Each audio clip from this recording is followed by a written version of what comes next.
All right, we're talking 13-6A with my main guy, Jon Poorman from the Houston Chronicle.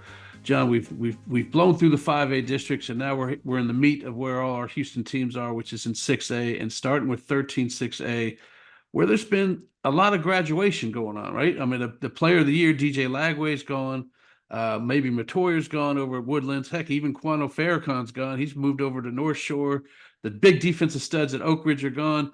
What does that leave for us in this district, especially at the top half?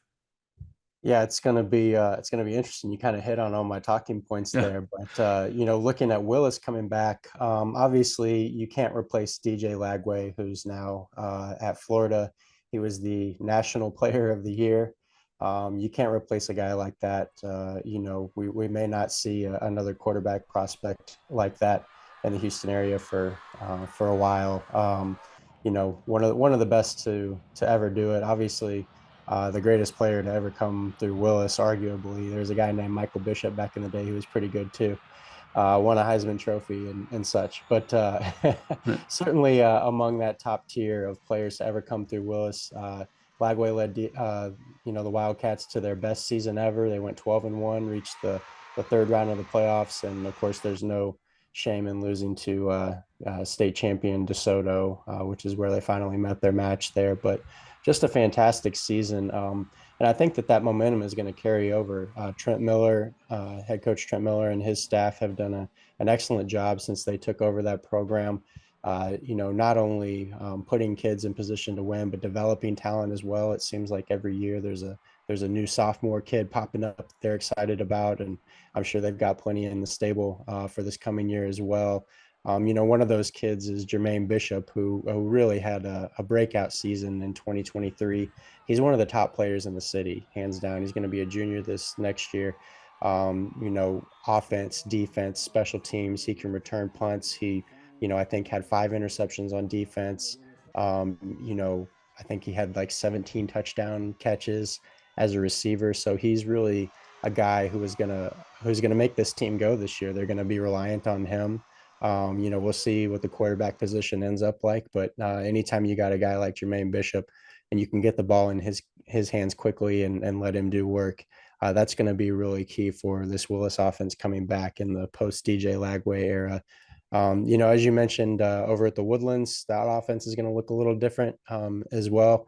Obviously, the Highlanders had Mabry Matire at quarterback the past 3 years, a really prolific passer who's now at Wisconsin. So his graduation definitely leaves some big shoes to fill. And then, as you mentioned, Quanell transferring to North Shore, going over to play with Caleb Bailey and company.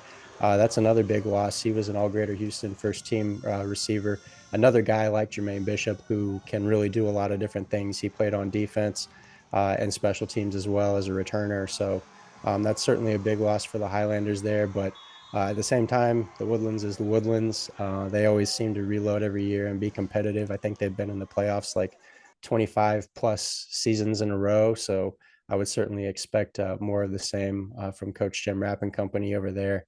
As far as Oak Ridge goes, you mentioned the two defensive stalwarts that they lost, and Justin Williams and Joseph Jonah Ajanye, who are now at Georgia playing, getting ready to play in the SEC. That those are certainly two big losses, up front in the front seven for the War Eagles. Coach Mark Schmidt has done a pretty good job there. Since he took over and making this program that has had a lot of ups and downs over the years, but he's made them pretty, consistently competitive, and I would expect for them to be in the mix as well. So, some of those teams that you talked about, I would expect, some continued success, but maybe with some new faces leading the way. So, you never know how quite it's going to play out and how things are going to look. And, for some of these teams, there may be a little bit of growing pains early in the season, getting their feet wet in non-district action and kind of, shaking off some of the rust and getting these new players acclimated. But, I like where some of these programs are at and the momentum they created last year. Yeah. I kind of like Conroe this year. I Mhm. feel like, you look up and down the roster. I think they may have three of the best top five players in this district, especially somebody you mentioned in our next level at the end of the season, Dorian Brew at cornerback. They got a great running back. Their quarterback returns. maybe they can jump up. They made the playoffs last year, but it was a real struggle to get that last spot. You think they're a firm playoff contender this year? Oh, absolutely. Yeah. Coach Cedric Hardiman has done a great job there. They were in the playoffs last year. The player you mentioned, Dorian Brew, a cornerback. I mean, he's a legit guy. I mean, he's one of the top, cornerback recruits in the country now. And he's a guy whose stock has really been on the rise lately. But yeah, I mean, Conroe always has talent. Sometimes it's a matter of just putting things together down the stretch and picking up key wins in district. They certainly have the numbers and the talent to do it.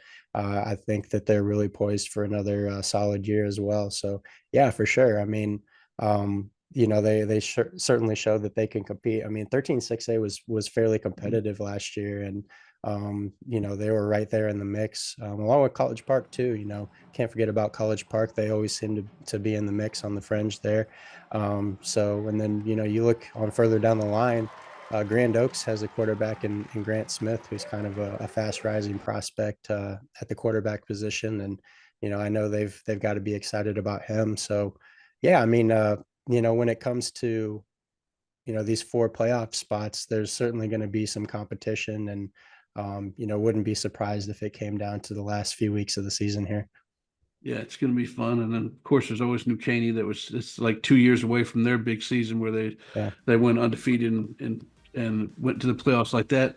It will be fun, and the winner of that district will play the winner of District 14-6A, who we will talk about next week. Another district with not much change, if any. So, John, thanks for joining us. We'll talk to you next week. Sounds good.